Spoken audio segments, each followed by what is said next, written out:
오늘 함께 읽은 이 고린도 전서 말씀은 고린도 교회에 보낸 바울의 편지입니다.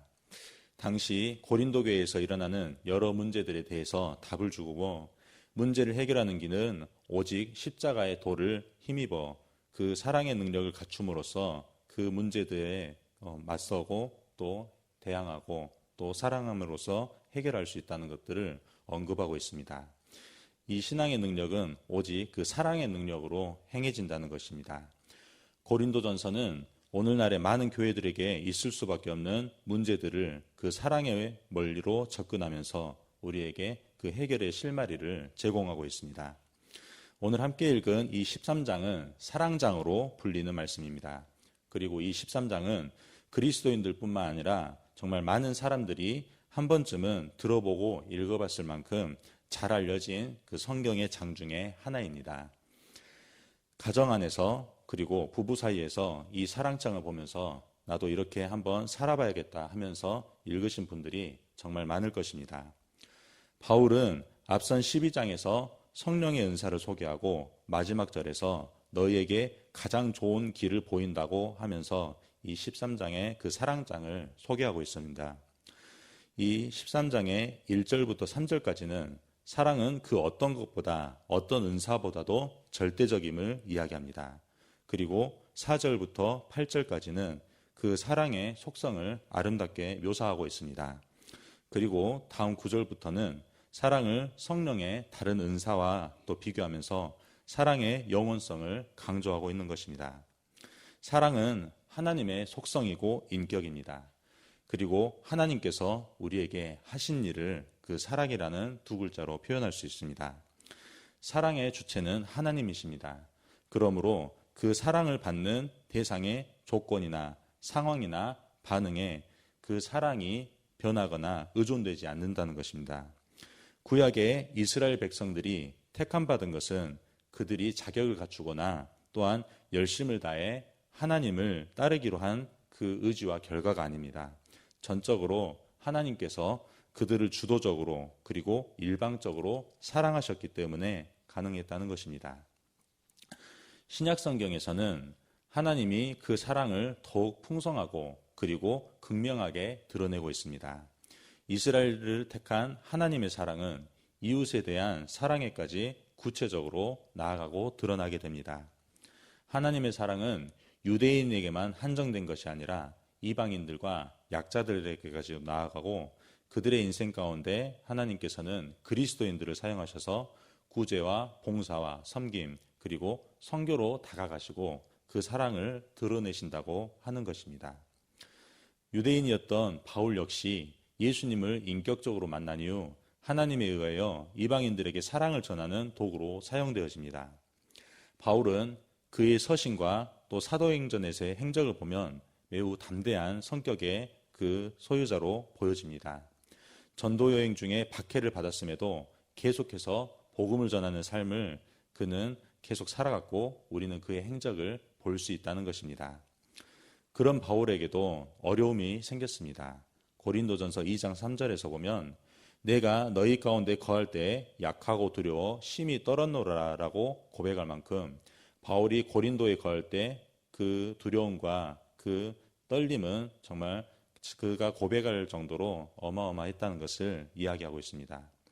무역과 상업의 중심지였던 그 고린도는 자신이 복음을 전했던 그 어떤 곳보다도 우상숭배와 또 음란 그리고 물질 우선주의가 가득한 곳이었습니다.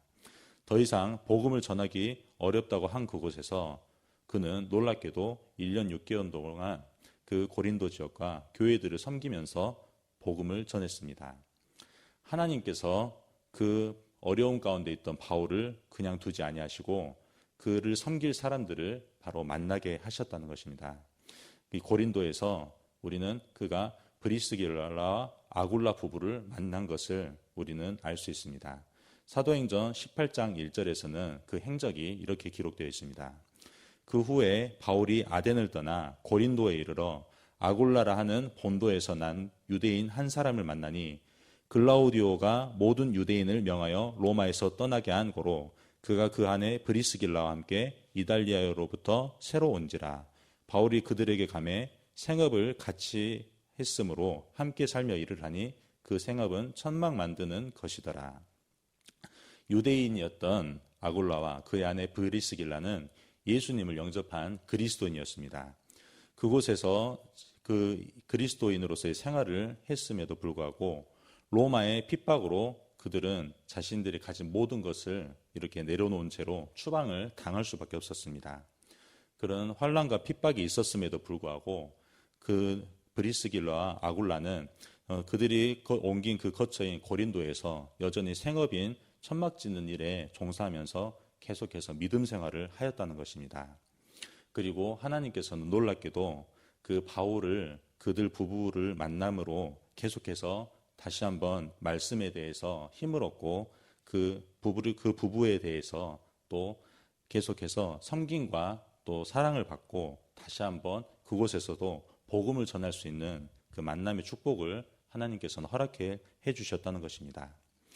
브리스길라와 아굴라 부부는 바울을 만나 예수님에 대해 그들이 알고 있던 것보다 더욱더 깊이 예수님에 대해서 알게 됐습니다.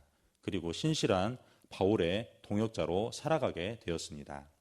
성경에 능통했으나 예수님에 대한 지식이 부족했던 유대 학자 아볼로를 만난 일이 있었습니다.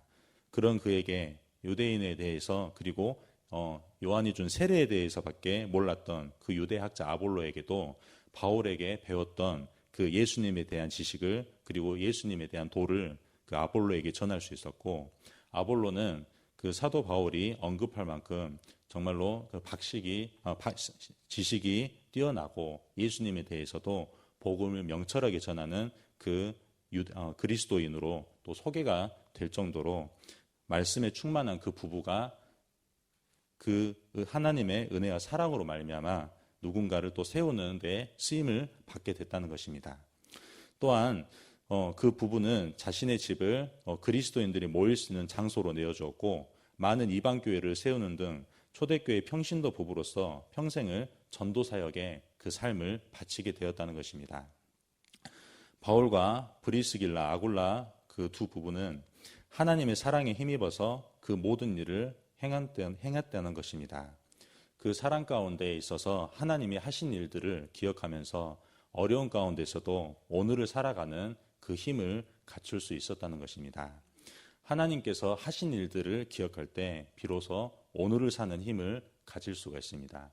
바로 성령 충만함으로 말미암아 하나님께서 여전히 나를 사랑하시고 하나님께서 내게 하신 그 많은 일들을 기억하면은 그 어려운 상황 속에서도 혹은 그 사람을 의지할 수 없는 상황 가운데서도 하나님께서는 누군가를 만나게 해주시고 여전히 내게 처해진 사실과 그 현실 가운데서도 복음을 전하며 사는 그 일들을 계속해서 이어가게 했다고 하는 것입니다.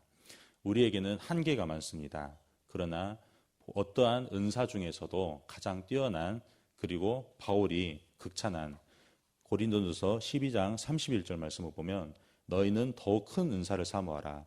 내가 또한 가장 좋은 길을 너희에게 보이리라 하고 이 사랑장을 소개한 만큼 병 고치는 은사나 또 선지자나 교사나 방언하는 거나 통역하는 그 어떤 은사보다도 이 사랑에 대해서 가장 좋은 길이라고 그렇게 극찬하며 우리에게 소개를 하고 있고 그 역시도 그 사랑의 은혜에 힘입어서 계속해서 이 신약의 역사에 동참했다고 하는 것입니다.